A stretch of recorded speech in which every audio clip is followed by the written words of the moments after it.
It's really very tragic, very sundry. I almost hate to talk about it at church." She paused for effect, smoothing the wrinkles in her polyester dress. "You all know the Connor family, Angela and her husband, Buddy.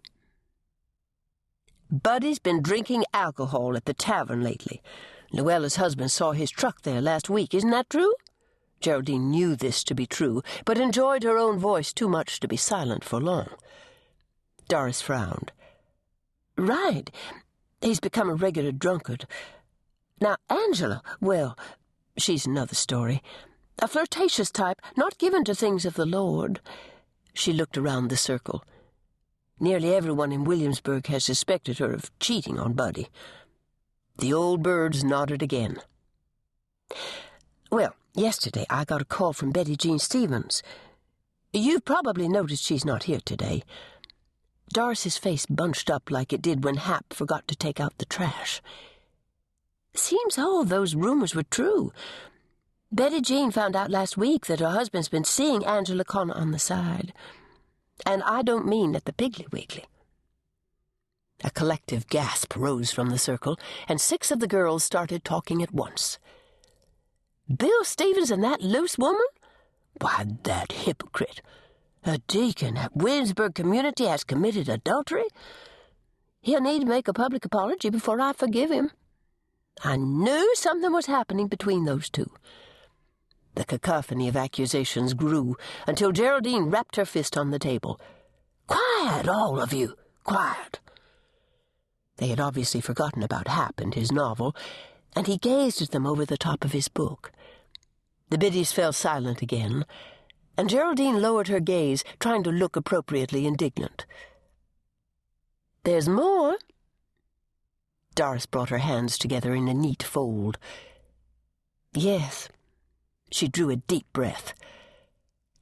"For the past few weeks, Bill's been taking a motel room with the Connor woman.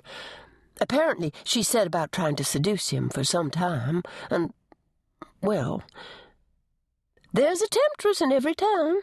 Geraldine obviously intended to maintain her presence, even if it was Doris's story. "Betty Jean says Bill tried to ward off her advances, but last month he gave in. I do declare Angela Connor's a harlot. She's always been a whore." Geraldine snapped at a lemon pastry and dabbed fiercely at the filling it left on her lips. "Yes, I believe she is." Doris looked glad that Geraldine had said it first.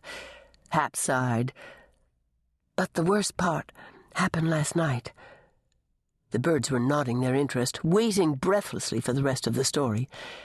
Doris sipped her coffee, and Hap knew she was enjoying the way she held her audience captive.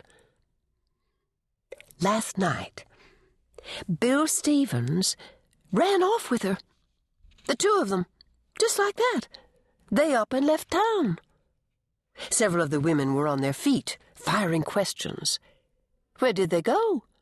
Does anyone else know?" Doris kept her back stiff, her nose in the air.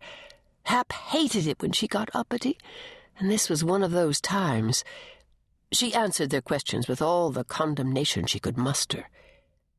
D.C. The capital? Yes. Betty Jean says Bill sat her down last night and told her they were through. Told her he's in love with Angela, and they're starting a new life in Washington, D.C. Dear heaven! How's Betty Jean handling it? She's ashamed, broken, but she saw it coming. About a year ago, Bill began meeting with Angela to talk about a business venture. Business venture? I guess we all know what type business.